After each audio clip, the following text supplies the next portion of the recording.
ಮಿತ್ರರೇ ನಮಸ್ಕಾರ. ಮಿತ್ರರೇ, ಪ್ರತಿದಿನವೂ ಕೂಡ ರಾಜಕೀಯದ ಬಗ್ಗೆ ಸಾಕಷ್ಟು ಚರ್ಚೆ ಮಾಡ್ತಾ ಇದ್ವಿ. ರಾಜಕೀಯ ಇದ್ದಿದ್ದೆ ಈ ದೇಶದಲ್ಲಿ ಒಂದು ದಿನವೂ ಕೂಡ ರಾಜಕೀಯ ಮೇಲಾಟ ಇಲ್ಲದಂತಹ ದಿನಗಳು ಇರೋದಕ್ಕೆ ಸಾಧ್ಯವೇ ಇಲ್ಲ. ಅದನ್ನು ಬೇಕಾದರೆ ಪ್ರಜಾಪ್ರಭುತ್ವದ ಬಳುವಳಿ ಅಂತ ನಾವು ಅಂದುಕೊಳ್ಳಬಹುದೇನೋ. ಅದೇನೇ ಇರಲಿ, ನಾನಿವತ್ತು ಈ ವಿಡಿಯೋ ಮಾಡೋದಕ್ಕೆ ಕಾರಣ ಏನು ಕೇಳಿದ್ರೆ, ಈ ಎಲ್ಲ ರಾಜಕೀಯದ ಮಧ್ಯೆ ಭಾರತೀಯರು ಖುಷಿ ಪಡುವಂತಹ ಒಂದು ಸುದ್ದಿ ಇದೆ. ಅದೇನು ಕೇಳಿದ್ರೆ, ಭಾರತ ರಷ್ಯಾಗೆ ಪೆಟ್ರೋಲನ್ನು ಎಕ್ಸ್ಪೋರ್ಟ್ ಮಾಡ್ತಾ ಇದೆ. ಅಂದರೆ ರಷ್ಯಾ ಭಾರತದಿಂದ ಪೆಟ್ರೋಲ್ ಖರೀದಿ ಮಾಡ್ತಾ ಇದೆ.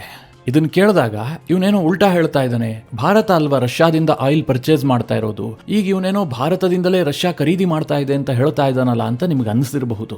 ಮಿತ್ರರೇ, ಇದು ಸತ್ಯ. ರಷ್ಯಾ ಭಾರತದಿಂದ ಆಯಿಲ್ ಪರ್ಚೇಸ್ ಶುರು ಮಾಡಿದೆ. ಇದನ್ನ ನೀವು ಸುಮ್ಮನೆ ಕೇಳಿಸ್ಕೊಂಡ್ರೆ ಇದರ ತೀವ್ರತೆ ನಿಮ್ಗೆ ಅರ್ಥ ಆಗೋದಿಲ್ಲ. ಅತಿ ದೊಡ್ಡ ಆಯಿಲ್ ಎಕ್ಸ್ಪೋರ್ಟರ್ ಆದಂತಹ ರಷ್ಯಾಗೆ ಯಾಕೆ ಈ ಪರಿಸ್ಥಿತಿ ಬಂತು? ರಷ್ಯಾ ಈಗ ಭಾರತದಿಂದ ತೈಲ ಖರೀದಿ ಮಾಡ್ತಿರೋದ್ರಿಂದ ಭಾರತಕ್ಕೆ ಏನು ಲಾಭ ಆಗುತ್ತೆ? ಇವತ್ತು ವಿಶ್ವದಲ್ಲಿ ರಿಫೈನ್ಡ್ ಆಯಿಲ್ ಎಕ್ಸ್ಪೋರ್ಟ್ನಲ್ಲಿ ಭಾರತದ ಸಾಧನೆ ಏನು? ಇದೆಲ್ಲದರ ಬಗ್ಗೆ ಸ್ವಲ್ಪ ಡೀಟೇಲ್ ಆಗಿ ಮಾಹಿತಿ ಕೊಡ್ತೀನಿ. ನೀವು ಈ ವಿಡಿಯೋನ ಕೊನೆವರೆಗೂ ಮಿಸ್ ಮಾಡದೆ ನೋಡಿ. ಇವತ್ತು ವಿಶ್ವದಲ್ಲಿ ಅತ್ಯಧಿಕ ಪ್ರಮಾಣದಲ್ಲಿ ರಿಫೈನ್ಡ್ ಆಯಿಲ್ ಅನ್ನು ಎಕ್ಸ್ಪೋರ್ಟ್ ಮಾಡುವಂತಹ ದೇಶಗಳು ಯಾವುದು? ಇದನ್ನು ಕೇಳಿದಾಗ ಬಹುತೇಕರು ಏನು ಉತ್ತರ ಕೊಡಬಹುದು? ಇರಾಕ್, ಸೌದಿ ಅರೇಬಿಯಾ, UAE ಈ ದೇಶಗಳ ಹೆಸರನ್ನೇ ಹೇಳಿಬಿಡಬಹುದು. ಯಾಕೆ ಕೇಳಿದ್ರೆ, ಈ ಎಲ್ಲ ದೇಶಗಳು ಕೂಡ ಆಯಿಲ್ ರಿಚ್ ಕಂಟ್ರೀಸ್. ಅಲ್ಲಿ ಬಗೆದಷ್ಟು ಆಯಿಲ್ ಸಿಗುತ್ತೆ. ಹೀಗಾಗಿ ಎಕ್ಸ್ಪೋರ್ಟ್ ವಿಚಾರದಲ್ಲೂ ಕೂಡ ಅವರೇ ಟಾಪ್ನಲ್ಲಿರ್ತಾರೆ ಅಂತ ಅಂದುಕೊಳ್ಳಬಹುದು. ಸಹಜವಾಗಿ ಆಯಿಲ್ ಎಕ್ಸ್ಪೋರ್ಟ್ನಲ್ಲಿ ಈ ದೇಶಗಳು ಟಾಪ್ನಲ್ಲೇ ಇದ್ದಾವೆ. ಆದರೆ ರಿಫೈನ್ಡ್ ಆಯಿಲ್ ಎಕ್ಸ್ಪೋರ್ಟ್ನಲ್ಲ. ಈ ಗಲ್ಫ್ ರಾಷ್ಟ್ರಗಳಿರಬಹುದು, ಒಪೆಕ್ ಕಂಟ್ರೀಸ್ ಇರಬಹುದು, ಈ ಎಲ್ಲ ದೇಶಗಳು ಕೂಡ ಕಚ್ಚಾ ತೈಲ ಎಕ್ಸ್ಪೋರ್ಟ್ನಲ್ಲಿ ಟಾಪ್ನಲ್ಲೇ ಬರ್ತವೆ. ಆದರೆ ರಿಫೈನ್ಡ್ ಆಯಿಲ್ ಎಕ್ಸ್ಪೋರ್ಟ್ನಲ್ಲಿ ಭಾರತ ಆ ಎಲ್ಲ ದೇಶಗಳನ್ನು ಹಿಂದಾಕ್ಬಿಟ್ಟಿದೆ. ಭಾರತ ಇವತ್ತು ವ್ಯಾಪಾರ ಕ್ಷೇತ್ರದಲ್ಲಿ ಹೆಮ್ಮೆ ಪಡಬಹುದಾದಂತಹ ಕೆಲವು ವಿಷಯಗಳಲ್ಲಿ ಇದು ಕೂಡ ಒಂದು. ಇವತ್ತು ವಿಶ್ವದಲ್ಲಿ ಅತ್ಯಧಿಕ ಪ್ರಮಾಣದಲ್ಲಿ ರಿಫೈನ್ಡ್ ಆಯಿಲ್ ಅನ್ನು ಎಕ್ಸ್ಪೋರ್ಟ್ ಮಾಡುವಂತಹ ದೇಶಗಳನ್ನು ಪಟ್ಟಿ ಮಾಡಿದ್ರೆ ಅದರಲ್ಲಿ ಅಮೆರಿಕ ನಂಬರ್ 1 ಪ್ಲೇಸ್ನಲ್ಲಿ ಬರುತ್ತೆ. ಅಮೆರಿಕ ಒಂದು ವರ್ಷಕ್ಕೆ $109 ಬಿಲಿಯನ್ ಮೊತ್ತದ ಈ ರಿಫೈನ್ಡ್ ಆಯಿಲ್ ಅನ್ನು ವಿಶ್ವದ ಬೇರೆ ಬೇರೆ ದೇಶಗಳಿಗೆ ಎಕ್ಸ್ಪೋರ್ಟ್ ಮಾಡುತ್ತೆ.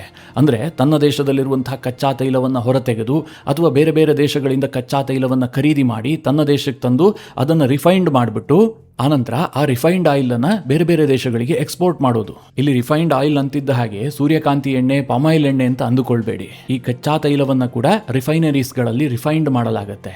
ಭೂಮಿಯಲ್ಲಿ ಸಿಗುವಂತಹ ತೈಲ ಅದು ಶುದ್ಧ ರೂಪದಲ್ಲಿರೋದಿಲ್ಲ, ಅದು ಕಚ್ಚಾ ತೈಲದ ರೂಪದಲ್ಲಿರುತ್ತೆ. ಒಂದು ಬ್ಯಾರಲ್ ಕಚ್ಚಾ ತೈಲವನ್ನು ನೀವು ರಿಫೈನ್ ಮಾಡಿದ್ರೆ ಅದರಲ್ಲಿ ಪೆಟ್ರೋಲ್ ಬರುತ್ತೆ, ಡೀಸೆಲ್ ಬರುತ್ತೆ, ಜೆಟ್ ಫ್ಯೂಯಲ್ ಬರುತ್ತೆ, ಕೆರೋಸಿನ್ ಬರುತ್ತೆ, LPG ಸಿಗುತ್ತೆ, ಹೆವಿ ಆಯಿಲ್ ಸಿಗುತ್ತೆ. ಅಂದ್ರೆ ಈ ಶಿಪ್ಗಳನ್ನು ಚಲಿಸೋದಕ್ಕೆ ಬಳಸ್ತಾರಲ್ಲ ಆ ಇಂಧನವೂ ಕೂಡ ಕಚ್ಚಾ ತೈಲದ ಬೈ ಪ್ರಾಡಕ್ಟೇ. ಹೀಗೆ ಕಚ್ಚಾ ತೈಲವನ್ನ ರಿಫೈನ್ ಮಾಡಿಬಿಟ್ಟು ಅದನ್ನ ಎಕ್ಸ್ಪೋರ್ಟ್ ಮಾಡುವಂತಹ ದೇಶಗಳನ್ನ ಪಟ್ಟಿ ಮಾಡಿದ್ರೆ ಅಮೆರಿಕ ನಂಬರ್ 1 ಪ್ಲೇಸ್ ನಲ್ಲಿ ಬರುತ್ತೆ. ಅಮೆರಿಕ ಎಷ್ಟು ಪ್ರಮಾಣದಲ್ಲಿ ರಿಫೈನ್ಡ್ ಆಯಿಲ್ ಪ್ರಾಡಕ್ಟ್ ಅನ್ನ ಎಕ್ಸ್ಪೋರ್ಟ್ ಮಾಡುತ್ತೆ ಕೇಳಿದ್ರೆ ವಿಶ್ವದ ಒಟ್ಟಾರೆ ಶೇರಿನಲ್ಲಿ 13.5% ಅಮೆರಿಕದ್ದೇ ಇದೆ. ಇದೇ ಕಾರಣದಿಂದ ಟ್ರಂಪ್ ಈ ಹಿಂದೆ ಯುದ್ಧ ಶುರುವಾದಾಗ ಕಚ್ಚಾ ತೈಲದ ಬೆಲೆ ಏರಿಕೆ ಆಯ್ತಲ್ಲ, ಆ ಸಂದರ್ಭದಲ್ಲಿ ಒಂದು ಮಾತು ಹೇಳಿದ್ರು. ಹೀಗೆ ಕಚ್ಚಾ ತೈಲದ ಬೆಲೆ ಏರಿಕೆ ಆಗಿದ್ದೇ ಆದರೆ ಅದು ಪೆಟ್ರೋಲ್ ಡೀಸೆಲ್ ಬೆಲೆ ಏರಿಕೆಗೂ ಕೂಡ ಕಾರಣ ಆಗುತ್ತೆ. ಇದರಿಂದ ಪರೋಕ್ಷವಾಗಿ ಅಮೆರಿಕಾಗೆ ಲಾಭ ಆಗುತ್ತೆ. ಯಾಕೆ ಅಂತಂದ್ರೆ ರಿಫೈನ್ಡ್ ಆಯಿಲ್ ಎಕ್ಸ್ಪೋರ್ಟ್ನಲ್ಲಿ ಅಮೆರಿಕ ಟಾಪ್ 1ನಲ್ಲಿದೆ. ಹೀಗಂತ ಟ್ರಂಪ್ ಒಂದು ಬಾಲಿಶತನದ ಹೇಳಿಕೆ ಕೊಟ್ಟಿದ್ರು. ಅದೇನೇ ಇರಲಿ, ಈಗ ವಿಚಾರ ಅದಲ್ಲ. ಈ ಕಚ್ಚಾ ತೈಲವನ್ನ ರಿಫೈನ್ಡ್ ಮಾಡಿ ಮಾರುವಂತಹ ದೇಶಗಳ ಪಟ್ಟಿಯಲ್ಲಿ 2ನೇ ಸ್ಥಾನದಲ್ಲಿರುವಂತಹದ್ದೇ ನಮ್ಮ ಹೆಮ್ಮೆಯ ಭಾರತ.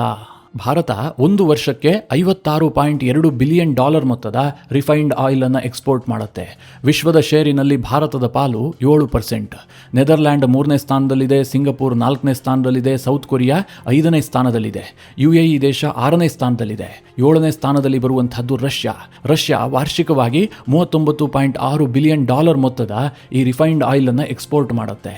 ಭಾರತದ ಸಾಧನೆ ಈ ವಿಚಾರದಲ್ಲಿ ಎಷ್ಟರ ಮಟ್ಟಿಗಿದೆ ಅಂತಂದ್ರೆ, ಈ ಆಯಿಲ್ ರಿಚ್ ಕಂಟ್ರೀಸ್ ಇದಾವಲ್ಲ, ಸೌದಿ ಅರೇಬಿಯಾ ಇರಬಹುದು ಅಥವಾ ಬೇರೆ ಬೇರೆ ದೇಶಗಳು, ಅಲ್ಲಿ ಬಗೆದಷ್ಟು ತೈಲ ಸಿಗುತ್ತೆ. ಅಂತಹ ದೇಶಗಳಿಗೆ ಭಾರತ ಇಷ್ಟು ದಿನಗಳ ಕಾಲ ರಿಫೈನ್ಡ್ ಆಯಿಲ್ ಅನ್ನ ಎಕ್ಸ್ಪೋರ್ಟ್ ಮಾಡ್ತಾ ಇತ್ತು. ಅಂದ್ರೆ ಕಚ್ಚಾ ತೈಲವನ್ನ ಅಲ್ಲಿಂದ ತರಿಸ್ಕೊಂಡು ಅದನ್ನ ರಿಫೈನ್ ಮಾಡಿಬಿಟ್ಟು ಪುನಃ ಆ ದೇಶಗಳಿಗೆ ಎಕ್ಸ್ಪೋರ್ಟ್ ಮಾಡೋದು. ಆದ್ರೆ ಇಷ್ಟು ದಿನಗಳ ಕಾಲ ರಷ್ಯಾ ಭಾರತದಿಂದ ರಿಫೈನ್ಡ್ ಆಯಿಲ್ ಅನ್ನ ತರಿಸ್ಕೊಳ್ತಾ ಇರಲಿಲ್ಲ. ಯಾಕೆ ಕೇಳಿದ್ರೆ, ನಾನು ಆಗಲೇ ಹೇಳಿದೆ, ರಷ್ಯಾ ವಾರ್ಷಿಕವಾಗಿ $39.6 ಬಿಲಿಯನ್ ಮೊತ್ತದ ರಿಫೈನ್ಡ್ ಆಯಿಲ್ ಅನ್ನ ಅವರೇ ಎಕ್ಸ್ಪೋರ್ಟ್ ಮಾಡ್ತಾ ಇದ್ರು. ತನ್ನಲ್ಲಿ ಸಿಗುವಂತಹ ಕಚ್ಚಾ ತೈಲವನ್ನ ಕಚ್ಚಾ ತೈಲದ ಮಾದರಿಯಲ್ಲೇ ಅವರು ಎಕ್ಸ್ಪೋರ್ಟ್ ಮಾಡ್ತಾ ಇದ್ರು. ಜೊತೆಗೆ ಆ ಕಚ್ಚಾ ತೈಲವನ್ನ ರಿಫೈನ್ಡ್ ಮಾಡಿಬಿಟ್ಟು ಈ ಪೆಟ್ರೋಲ್ ಡೀಸೆಲ್ ಈ ರೂಪಕ್ಕೆ ತಂದು ಅದನ್ನು ಕೂಡ ಮಾರಾಟ ಮಾಡ್ತಾ ಇದ್ರು. ಹೀಗಾಗಿ ರಷ್ಯಾಗೆ ಈ ರಿಫೈನ್ಡ್ ಆಯಿಲ್ ಅನ್ನ ಖರೀದಿ ಮಾಡುವಂತಹ ಪ್ರಮೇಯ ಉದ್ಭವಿಸ್ತಾ ಇರಲಿಲ್ಲ. ತನ್ನ ದೇಶದ ಅವಶ್ಯಕತೆ ಏನಿದೆ ಅದನ್ನು ತಾನೇ ಪೂರೈಸಿಕೊಳ್ಳುವಂತಹ ಕೆಪಾಸಿಟಿ ರಷ್ಯಾಗಿತ್ತು. ಆದರೆ ದಿಢೀರ್ ಅಂತ ರಷ್ಯಾಗೆ ಎಂತಹ ಸ್ಥಿತಿ ಬಂದಿದೆ ಅಂತಂದ್ರೆ ಪೆಟ್ರೋಲ್ಗೆ ಕೊರತೆ ಉಂಟಾಗಿದೆ. ತನ್ನ ದೇಶದ ಜನ ಬಳಸುವಂತಹ ಕಾರು ಬೈಕ್ಗಳಿಗೆ ಪೆಟ್ರೋಲ್ ಒದಗಿಸೋದಕ್ಕೆ ಸಾಧ್ಯ ಆಗ್ತಾ ಇಲ್ಲ. ಹೀಗಾಗಿ ಅವರು ಭಾರತಕ್ಕೆ ಡಿಮ್ಯಾಂಡ್ ಮಾಡಿದ್ರು, ನೀವು ನಮಗೆ ರಿಫೈನ್ಡ್ ಗ್ಯಾಸೋಲಿನ್ ಅಂದ್ರೆ ಪೆಟ್ರೋಲ್ ಅನ್ನ ಎಕ್ಸ್ಪೋರ್ಟ್ ಮಾಡಿ. ಹೀಗಂತ ರಷ್ಯಾ ಡಿಮ್ಯಾಂಡ್ ಮಾಡಿತ್ತು. ಅದಕ್ಕೆ ಸರಿಯಾಗಿ ಭಾರತ ಈಗ ರಷ್ಯಾಗೆ ರಿಫೈನ್ಡ್ ಪೆಟ್ರೋಲ್ ಅನ್ನ ಪೂರೈಕೆ ಮಾಡೋದಕ್ಕೆ ಶುರು ಮಾಡಿದೆ. ಹಾಗಾದ್ರೆ ರಷ್ಯಾಗೆ ಯಾಕೆ ಈ ಪರಿಸ್ಥಿತಿ ಬಂತು? ಅಷ್ಟೊಂದು ದೊಡ್ಡ ಪ್ರಮಾಣದಲ್ಲಿ ಅವರೇ ತೈಲವನ್ನು ತೆಗೆದು ರಿಫೈನ್ಡ್ ಮಾಡಿ ಮಾರಾಟ ಮಾಡ್ತಾ ಇದ್ರಲ್ಲ, ದಿಢೀರಂತ ಅವರಿಗೆ ಕೊರತೆ ಉಂಟಾಗೋದಕ್ಕೆ ಕಾರಣ ಏನು? ಈ ಪ್ರಶ್ನೆ ಕೇಳಿದ್ದೆ ಆದರೆ ಮಿತ್ರರೇ, ರಷ್ಯಾ ಉಕ್ರೇನ್ ಯುದ್ಧ ನಡೀತಾ ಇದೆಯಲ್ಲ, ಉಕ್ರೇನ್ ಇತ್ತೀಚಿನ ದಿನಗಳಲ್ಲಿ ರಷ್ಯಾದ ರಿಫೈನರೀಸ್ಗಳನ್ನೇ ಗುರಿಯಾಗಿಸಿ ದಾಳಿ ಮಾಡ್ತಾ ಇದೆ. ಇದರಿಂದಾಗಿ ರಷ್ಯಾದ ಅನೇಕ ರಿಫೈನರೀಸ್ಗಳು ಕಂಪ್ಲೀಟ್ ಆಗಿ ಹಾನಿಗೊಳಗಾಗಿದ್ದಾವೆ. ಅದನ್ನು ಪುನಃ ಬಿಲ್ಡ್ ಮಾಡೋದಕ್ಕೆ ವರ್ಷಗಳೇ ಬೇಕಾಗತ್ತೆ, ಅಷ್ಟರ ಮಟ್ಟಿಗೆ ಹಾನಿ ಆಗ್ಬಿಟ್ಟಿದೆ. ಈ ಕಾರಣದಿಂದಾಗಿ ಅವರು ತನ್ನಲ್ಲಿರುವಂತಹ ಕಚ್ಚಾ ತೈಲವನ್ನು ರಿಫೈನ್ ಮಾಡಿಬಿಟ್ಟು ತನ್ನ ಜನರಿಗೆ ಪೆಟ್ರೋಲ್ ಮತ್ತು ಡೀಸೆಲ್ ಅನ್ನು ಒದಗಿಸೋದಕ್ಕೆ ಸಾಧ್ಯ ಆಗ್ತಾ ಇಲ್ಲ. ಹೀಗಾಗಿ ರಷ್ಯಾ ಬೇರೆ ದೇಶಗಳಿಂದ ಇಂಧನವನ್ನು ತರಿಸ್ಕೊಳ್ಬೇಕಾಗಿದೆ. ಅದಕ್ಕೆ ರಷ್ಯಾ ಆಯ್ಕೆ ಮಾಡಿಕೊಂಡಿದ್ದು ಭಾರತವನ್ನ. ಯಾಕೆ ಭಾರತದಿಂದಲೇ ರಷ್ಯಾ ತರಿಸ್ಕೊಳ್ಳುತ್ತೆ ಕೇಳಿದ್ರೆ, ನಮ್ಮ ವ್ಯಾಪಾರ ಇದೆಯಲ್ಲ, ಇದು ಡಾಲರ್ನಲ್ಲಿ ನಡೆಯೋದಿಲ್ಲ. ರಷ್ಯಾದ ರೂಬೆಲ್ ಮತ್ತು ರೂಪಾಯಿಯಲ್ಲಿ ನಡೆಯುತ್ತೆ, ಕೆಲವೊಮ್ಮೆ ಯುವಾನ್ನಲ್ಲೂ ಕೂಡ ನಡೆಯುತ್ತೆ.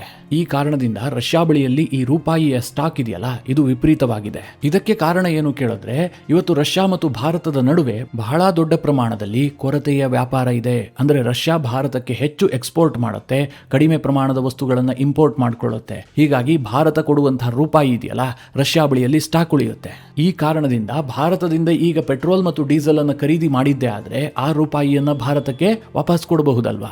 ಬೇರೆ ಕರೆನ್ಸಿಯ ಅವಶ್ಯಕತೆ ರಷ್ಯಾಗೆ ಬರೋದಿಲ್ಲ. ಇದು ರಷ್ಯಾಗೂ ಲಾಭದಾಯಕ, ಭಾರತಕ್ಕೂ ಕೂಡ ಲಾಭದಾಯಕ. ಈ ಕಾರಣದಿಂದಾಗಿ ಈ ರಿಫೈನ್ಡ್ ಆಯಿಲ್ ಅನ್ನು ಖರೀದಿ ಮಾಡೋದಕ್ಕೆ ರಷ್ಯಾ ಭಾರತವನ್ನೇ ಆಯ್ಕೆ ಮಾಡಿಕೊಳ್ತಾ ಇದೆ. ಮಿತ್ರರೇ, ಇದು ರಷ್ಯಾಗೇನೋ ಖುಷಿ ಸುದ್ದಿ ಅಲ್ಲ, ಅವರಿಗೆ ಬಹಳ ಬೇಸರದ ಸುದ್ದಿಯೇ. ಯಾಕೆಂದ್ರೆ ಉಕ್ರೇನ್ನಿಂದ ದಾಳಿಗೊಳಗಾಗ್ಬಿಟ್ಟು ತನ್ನ ಪೆಟ್ರೋಲ್ ಡೀಸೆಲ್ ಅವಶ್ಯಕತೆಯನ್ನು ತಾನೇ ಪೂರೈಕೆ ಮಾಡಿಕೊಳ್ಳೋದಕ್ಕಾಗೋದಿಲ್ಲ ಅಂತಂದ್ರೆ ಅದು ರಷ್ಯಾಗೆ ಬಹಳ ಮುಜುಗರದ ವಿಚಾರ. ಆದರೆ ವಿಪರ್ಯಾಸ ಏನು ಗೊತ್ತಾ? ಭಾರತಕ್ಕಿದು ಲಾಭದಾಯಕ ವಿಚಾರ. ಭಾರತ ಇದನ್ನ ಎಂಜಾಯ್ ಮಾಡ್ತಾ ಇದೆ. ಉಕ್ರೇನ್ ರಷ್ಯಾದ ರಿಫೈನರೀಸ್ಗಳನ್ನು ಹಾನಿ ಮಾಡ್ತಲ್ಲ, ಅದರಿಂದ ವಿಶ್ವದಲ್ಲಿ ಯಾರಿಗಾದರೂ ಲಾಭ ಆಗಿದ್ರೆ ಅದು ಭಾರತಕ್ಕೆ. ಹಾಗೆ ನೋಡೋದಕ್ಕೆ ಹೋದ್ರೆ ರಷ್ಯಾದ ಈ ದುಸ್ಥಿತಿಯನ್ನ ಭಾರತ ಎಂಜಾಯ್ ಮಾಡಬಾರ್ದು. ಪರಿಸ್ಥಿತಿ ಹೇಗಿದೆ ಅಂತಂದ್ರೆ ನಾವು ಎಂಜಾಯ್ ಮಾಡಲೇಬೇಕಾದಂತಹ ಅನಿವಾರ್ಯತೆ ಸೃಷ್ಟಿಯಾಗಿದೆ. ಕಾರಣ ಏನು ಗೊತ್ತಾ? ಭಾರತ ಮತ್ತು ರಷ್ಯಾದ ನಡುವೆ ಬಹಳ ದೊಡ್ಡ ವ್ಯಾಪಾರ ಬೆಳೀತಾ ಇದೆ. ಭಾರತ ರಷ್ಯಾ ಜೊತೆಗೆ $100 ಬಿಲಿಯನ್ ಮೊತ್ತದ ವ್ಯಾಪಾರವನ್ನು ಬೆಳೆಸಬೇಕು ಅಂತ ಉದ್ದೇಶ ಇಟ್ಕೊಂಡಿದೆ. ಆದರೆ ಈ ವ್ಯಾಪಾರ ಬೆಳವಣಿಗೆ ಇದೆಯಲ್ಲ, ಇದರಿಂದ ಭಾರತಕ್ಕೆ ನಷ್ಟ ಆಗ್ತಾ ಇದೆಯೇ ಹೊರತು ಲಾಭ ಆಗ್ತಾ ಇಲ್ಲ. ಇದಕ್ಕೆ ಏನು ಕಾರಣ ಅಂತಂದ್ರೆ ಇದು ಏಕಮುಖ ವ್ಯಾಪಾರ. ಅಂದ್ರೆ ರಷ್ಯಾ ಭಾರತಕ್ಕೆ ಹೆಚ್ಚಿನ ವಸ್ತುಗಳನ್ನು ಎಕ್ಸ್ಪೋರ್ಟ್ ಮಾಡುತ್ತೆ, ಅತ್ಯಂತ ಕಡಿಮೆ ಪ್ರಮಾಣದಲ್ಲಿ ಇಂಪೋರ್ಟ್ ಮಾಡಿಕೊಳ್ಳುತ್ತೆ. ಇವತ್ತು ಭಾರತಕ್ಕೆ ಅತಿ ದೊಡ್ಡ ಟ್ರೇಡ್ ಡಿಫಿಸಿಟ್ ಇರುವಂತಹದ್ದು ಚೈನಾ ಜೊತೆಗೆ ಭಾರತ $112 ಬಿಲಿಯನ್ ಮೊತ್ತದ ಟ್ರೇಡ್ ಡಿಫಿಸಿಟ್ ಅನ್ನು ಹೊಂದಿದೆ. ಇದು ಸಹಜವಾಗಿ ಭಾರತಕ್ಕೆ ಅವಮಾನ. ಅದಕ್ಕಿಂತ ದೊಡ್ಡ ಅವಮಾನ ಏನು ಕೇಳಿದ್ರೆ, ರಷ್ಯಾ ಮತ್ತು ಭಾರತದ ನಡುವೆ ಸರಿಸುಮಾರು $60 ಬಿಲಿಯನ್ ಮೊತ್ತದ ವ್ಯಾಪಾರ ವ್ಯವಹಾರ ನಡೀತಾ ಇದೆ. ಇದರಲ್ಲಿ ಸರಿಸುಮಾರು $55 ಬಿಲಿಯನ್ ಮೊತ್ತದ ವಸ್ತುಗಳನ್ನು ರಷ್ಯಾ ಭಾರತಕ್ಕೆ ಎಕ್ಸ್ಪೋರ್ಟ್ ಮಾಡುತ್ತೆ. ಭಾರತದಿಂದ ರಷ್ಯಾ ಆಮದು ಮಾಡಿಕೊಳ್ಳುವಂಥದ್ದು ಕೇವಲ $4.49 ಬಿಲಿಯನ್ ಮೊತ್ತದ್ದು ಮಾತ್ರ. ಈ ವ್ಯಾಪಾರ ಇದೆಯಲ್ಲ, ಇದು ಭಾರತಕ್ಕೆ ಆರ್ಥಿಕವಾಗಿ ಬಹಳ ದೊಡ್ಡ ಹೊಡೆತ ಕೊಡ್ತಾ ಇದೆ. ಇದನ್ನು ಸ್ವಲ್ಪ ವಿಸ್ತರಿಸಿ ಹೇಳಬೇಕು ಅಂತಂದ್ರೆ, ಇವತ್ತು ಭಾರತದ ಅತಿ ದೊಡ್ಡ ಪ್ರಾಬ್ಲಮ್ಗಳಿಗೆ ಅಂದ್ರೆ ಆರ್ಥಿಕವಾಗಿ ನಾವು ಹೊಡೆತ ತಿಂತಾ ಇರೋದಕ್ಕೆ ಈ ದೇಶಗಳ ಜೊತೆಗಿನ ವ್ಯಾಪಾರವೇ ಕಾರಣ. ಚೈನಾ ಮತ್ತು ರಷ್ಯಾ ಇದಾವಲ್ಲ, ಈ ದೇಶಗಳ ಜೊತೆಗಿನ ವ್ಯಾಪಾರ ಭಾರತಕ್ಕೆ ಅತಿ ಹೆಚ್ಚು ಟ್ರೇಡ್ ಡಿಫಿಸಿಟ್ ಅನ್ನು ಉಂಟು ಮಾಡ್ತಾ ಇದೆ. ಈ ಟ್ರೇಡ್ ಡಿಫಿಸಿಟ್ ಇದೆಯಲ್ಲ, ಇದು ಭಾರತದ ರೂಪಾಯಿಯನ್ನ ಡಾಲರ್ ಎದುರು ಮೌಲ್ಯ ಕಳೆದುಕೊಳ್ಳುವಂತೆ ಮಾಡ್ತಾ ಇದೆ. ನೀವೇ ಗಮನಿಸ್ತಾ ಇದ್ದೀರಾ. ಇವತ್ತು ನಾವು ಹೇಳ್ಕೊಳ್ತೀವಿ ಭಾರತದ ಆರ್ಥಿಕತೆ ಅತ್ಯಂತ ವೇಗವಾಗಿ ಬೆಳೀತಾ ಇದೆ ಅಂತ, ಅದು ನಿಜ ಕೂಡ. ಆದರೆ ಡಾಲರ್ ಎದುರು ರೂಪಾಯಿ ತನ್ನ ಮೌಲ್ಯವನ್ನು ಕಳೆದುಕೊಳ್ತಾ ಇರುವಂತಹದ್ದು ನಮ್ಮ ಸಾಧನೆಯನ್ನ ನೀರಿನಲ್ಲಿ ಹೋಮ ಮಾಡದಂತಾಗ್ತಾ ಇದೆ. ಅದಕ್ಕೆ ಕಾರಣ ಏನು ಕೇಳಿದ್ರೆ ಭಾರತದ ಟ್ರೇಡ್ ಡಿಫಿಸಿಟ್. ಮಿತ್ರರೇ, ಇದನ್ನೆಲ್ಲ ಕೇಳೋದಕ್ಕೆ ನಿಮಗೆ ಆಸಕ್ತಿ ಇಲ್ಲದೆ ಇರಬಹುದು. ಈ ವಿಚಾರಗಳ ಬಗ್ಗೆ ಹೆಚ್ಚಿನ ಜನರಿಗೆ ಆಸಕ್ತಿಯೇ ಇರೋದಿಲ್ಲ. ರಾಜಕೀಯ ವಿಚಾರಗಳನ್ನು ನಾನು ಹೇಳಿದ್ರೆ ಅದಕ್ಕೆ ಹೆಚ್ಚು ವ್ಯೂಸ್ ಬರುತ್ತೆ, ಜನ ಅದನ್ನು ಖುಷಿ ಪಡ್ತಾರೆ, ಅದರ ಬಗ್ಗೆ ಕಮೆಂಟ್ ಮಾಡ್ತಾರೆ. ಆದರೆ ಈ ವಿಚಾರಗಳ ಬಗ್ಗೆಯೂ ಕೂಡ ಸಾಮಾನ್ಯ ಜನರಿಗೂ ಅರಿವಿರಬೇಕು ಅಂತ ತೀರಾ ಅರ್ಥವಾಗುವ ರೀತಿಯಲ್ಲಿ ನಿಮಗೆ ಹೇಳೋದಕ್ಕೆ ಪ್ರಯತ್ನ ಮಾಡ್ತಾ ಇದ್ದೀನಿ. ನನ್ನ ವೈಯಕ್ತಿಕ ಅಭಿಪ್ರಾಯ ಏನು ಕೇಳಿದ್ರೆ, ಇವತ್ತು ಭಾರತದ ಅತ್ಯಂತ ದೊಡ್ಡ ಶತ್ರು ಯಾವುದು ಕೇಳಿದ್ರೆ ಭಾರತದ ಟ್ರೇಡ್ ಡಿಫಿಸಿಟ್. ಭಾರತ ಒಂದು ವರ್ಷಕ್ಕೆ ಸರಿಸುಮಾರು $333 ಬಿಲಿಯನ್ ಡಾಲರ್ ಮೊತ್ತದ ಟ್ರೇಡ್ ಡಿಫಿಸಿಟ್ ಅನ್ನು ಹೊಂದಿದೆ. ಅದರ ಅರ್ಥ ಏನು ಕೇಳಿದ್ರೆ, ನಾವು ಎಕ್ಸ್ಪೋರ್ಟ್ ಮಾಡುವಂತಹ ವಸ್ತುಗಳಿಗಿಂತಲೂ ಕೂಡ ಇಂಪೋರ್ಟ್ ಮಾಡಿಕೊಳ್ಳುವಂತಹ ವಸ್ತುಗಳಿದೆಯಲ್ಲ, ಇದು 333 ಬಿಲಿಯನ್ ಡಾಲರ್ ಮೊತ್ತದ್ದಿದೆ. ಇದಕ್ಕೆ ಕಾರಣ ಏನೇ ಇರಬಹುದು. ನಾವೇನು ಹೇಳ್ತೀವಿ, ನಾವು ದೊಡ್ಡ ಪ್ರಮಾಣದಲ್ಲಿ ಕಚ್ಚಾ ತೈಲ ಬೈ ಮಾಡ್ತೀವಿ, ಗೋಲ್ಡ್ ಬೈ ಮಾಡ್ತೀವಿ, ಇದು ನಮಗೆ ಬಹಳ ದೊಡ್ಡ ಮಾರಕ ಅಂತ. ಹಾಗಂತ ನಾವು ರೀಸನ್ ಕೊಡ್ತಾ ಕೂರೋದಕ್ಕೆ ಸಾಧ್ಯ ಇಲ್ಲ. ಚೈನಾ ಕೂಡ ದೊಡ್ಡ ಪ್ರಮಾಣದಲ್ಲೇ ಕಚ್ಚಾ ತೈಲವನ್ನು ತರಿಸ್ಕೊಳ್ಳುತ್ತೆ. ಆದರೆ ಚೈನಾದ ಚಿತ್ರಣ ಭಾರತಕ್ಕಿಂತ ಬಹಳ ಡಿಫರೆಂಟ್ ಆಗಿದೆ. ಚೈನಾ ಇವತ್ತು ಒಂದು ತಿಂಗಳಿಗೆ ಸರಾಸರಿ 112.5 ಬಿಲಿಯನ್ ಡಾಲರ್ ಮೊತ್ತದ ಟ್ರೇಡ್ ಸರ್ಪ್ಲಸ್ ಅನ್ನು ಹೊಂದಿದೆ. ಇಲ್ಲಿ ಸೂಕ್ಷ್ಮವಾಗಿ ಗಮನಿಸಿ, ಭಾರತ ಒಂದು ತಿಂಗಳಿಗೆ ಸರಿಸುಮಾರು 30 ಬಿಲಿಯನ್ ಡಾಲರ್ ಮೊತ್ತದ ಟ್ರೇಡ್ ಡಿಫಿಸಿಟ್ ಅನ್ನು ಹೊಂದಿದೆ. ಅದೇ ಸಂದರ್ಭದಲ್ಲಿ ಚೈನಾ ಒಂದು ತಿಂಗಳಿಗೆ 112.5 ಬಿಲಿಯನ್ ಡಾಲರ್ ಮೊತ್ತದ ಟ್ರೇಡ್ ಸರ್ಪ್ಲಸ್ ಹೊಂದಿದೆ. ಇದನ್ನು ನಿಮಗೆ ಅರ್ಥ ಆಗುವ ಹಾಗೆ ರೂಪಾಯಿಯಲ್ಲಿ ಹೇಳಬೇಕು ಅಂತಂದ್ರೆ, ಭಾರತಕ್ಕೆ ಒಂದು ತಿಂಗಳ ವ್ಯಾಪಾರದಲ್ಲಿ 2,85,000 ಕೋಟಿಯಷ್ಟು ಕೊರತೆ ಉಂಟಾದ್ರೆ ಚೈನಾಗೆ 10,70,000 ಕೋಟಿಯಷ್ಟು ಲಾಭ ಆಗ್ತಾ ಇದೆ. ಈ ಕಾರಣದಿಂದಾಗಿ ಚೈನಾದ ಯುವಾನ್ ಇದೆಯಲ್ಲ, ಇದು ಡಾಲರ್ ಎದುರು ಅತ್ಯಂತ ಸ್ಟೇಬಲ್ ಆಗಿದೆ. ವಿಪರ್ಯಾಸ ಏನು ಗೊತ್ತಾ, ನಾವಿದ್ರ ಬಗ್ಗೆ ಎಲ್ಲೂ ಚರ್ಚೆ ಮಾಡೋದಿಲ್ಲ. ಕೇವಲ ಬ್ಲೈಮ್ ಗೇಮ್ ಮಾಡ್ತೀವಿ. ಈ ಸರ್ಕಾರ ಹಾಗೆ ಮಾಡ್ತು, ಆ ಸರ್ಕಾರ ಹೀಗೆ ಮಾಡ್ತು, ಬರೀ ರಾಜಕೀಯ. ಇದು ಭಾರತದ ಅತ್ಯಂತ ದೊಡ್ಡ ದುರಂತ. ಈ ಸಂದರ್ಭದಲ್ಲಿ ಇನ್ನೊಂದು ಮಾತನ್ನ ಹೇಳಬೇಕು. ನಾವು ಈ ವಿಚಾರಗಳನ್ನ ಸ್ವತಃ ತಿಳ್ಕೊಳ್ಬೇಕು, ನಮ್ಮ ಮಕ್ಕಳಿಗೂ ತಿಳಿಸ್ಬೇಕು. ಇದಕ್ಕೆ ಮಾರ್ಗೋಪಾಯ ಕಂಡುಹಿಡಿಯೋದಕ್ಕೆ ದೇಶ ಒಂದಾಗಿ ನಿಂತ್ಕೊಳ್ಬೇಕು. ಆದ್ರೆ ಏನಾಗ್ತಾ ಇದೆ, ಇವತ್ತು ಇದ್ರ ಬಗ್ಗೆ ಎಲ್ಲೂ ಚರ್ಚೆ ಆಗ್ತಾ ಇಲ್ಲ. ಡಾಲರ್ ಎದುರು ರೂಪಾಯಿಯ ಮೌಲ್ಯ ಕುಸಿತಾ ಇದೆ. ಇದಕ್ಕೆ ಮೋದಿ ಕಾರಣ, ಮೋದಿ ಸರ್ಕಾರ ಕಾರಣ, ಅಥವಾ ಇನ್ಯಾವುದೋ ಸರ್ಕಾರ ಕಾರಣ, ಅವರ ನೀತಿ ಕಾರಣ ಅಂತ ಇವರು, ಇವರ ನೀತಿ ಕಾರಣ ಅಂತ ಅವರು. ಇದೇ ರೀತಿಯಾಗಿ ಬ್ಲೈಮ್ ಗೇಮ್ ಮಾಡಿಕೊಂಡು ಪ್ರತಿನಿತ್ಯ ಕಾಲಹರಣ ಮಾಡ್ತಾ ಇದ್ದೀವಿ. ಬಹಳ ದುರಂತ ಅಂತ ಕರಿಬೇಕು, ಅಥವಾ ಬೇಸರದ ಸಂಗತಿ ಅಂತ ಕರಿಬೇಕು, ಅಥವಾ ಈ ದೇಶದ ದುರದೃಷ್ಟ ಅಂತ ಕರಿಬೇಕೋ ಗೊತ್ತಿಲ್ಲ. ಈಗ ಲೋಕಸಭೆಯ ಅಧಿವೇಶನ ನಡೀತು. 18 ದಿನಗಳ ಕಾಲ ನಿಗದಿಯಾಗಿದ್ದಂತಹ ಲೋಕಸಭಾ ಅಧಿವೇಶನ. ಆದರೆ ನಡೆದಿದ್ದೆಷ್ಟು? ಒಂದು 10 ಗಂಟೆ ಕೂಡ ನಡೆದಿಲ್ಲ. ಯಾವುದೇ ರೀತಿಯ ಪ್ರೊಡಕ್ಟಿವ್ ಚರ್ಚೆ ಇಲ್ಲದೆ, ಪ್ರೊಡಕ್ಟಿವ್ ನಿರ್ಧಾರಗಳನ್ನು ಕೈಗೊಳ್ಳದೆ ಲೋಕಸಭಾ ಅಧಿವೇಶನ ಅನಿರ್ದಿಷ್ಟಾವಧಿಗೆ ಮುಂದೂಡಿಕೆ ಆಗಿದೆ. ವಿಪಕ್ಷಗಳು ನಿಂತ್ಕೊಂಡು ಇವತ್ತು ನಮ್ಮ ವ್ಯಾಪಾರದ ಕೊರತೆಯ ಬಗ್ಗೆ ಮಾತನಾಡಬೇಕಾಗಿತ್ತು, ದೇಶದ ಆರ್ಥಿಕತೆಯ ಬಗ್ಗೆ ಪ್ರಶ್ನೆ ಎತ್ತಬೇಕಾಗಿತ್ತು, ಇದಕ್ಕೇನು ಮಾರ್ಗೋಪಾಯ ಕಂಡುಹಿಡಿಬೇಕು ಅಂತ ಸುದೀರ್ಘವಾಗಿ ದಿನಗಟ್ಟಲೆ ಚರ್ಚೆ ಆಗಬೇಕಾಗಿತ್ತು. ಆದರೆ ಕೇವಲ ದೆಹಲಿಯಲ್ಲಿ ನಡೆದಂತಹ ಒಂದು ರಾಜಕೀಯ ಪ್ರೇರಿತ ಪ್ರತಿಭಟನೆ, ಅದನ್ನು ಸರ್ಕಾರ ನಿಭಾಯಿಸಿದಂತಹ ರೀತಿ, ಇದರ ಬಗ್ಗೆ ಪ್ರಶ್ನೆ, ಆರೋಪ ಪ್ರತ್ಯಾರೋಪ, ಇದಕ್ಕೆ ಇಡೀ ಸದನ ಬಲಿಯಾಗಿದೆ. ಈ ರೀತಿಯ ರಾಜಕೀಯ ವ್ಯವಸ್ಥೆಯಲ್ಲಿ ನಾವು ಚೈನಾದಂತೆ ಟ್ರೇಡ್ ಸರ್ಪ್ಲಸ್ ಇರುವಂತಹ ಒಂದು ದೇಶ ಆಗಬಹುದು ಅಂತ ಭಾವಿಸೋದಕ್ಕಾದರೂ ಸಾಧ್ಯ ಇದೆಯಾ?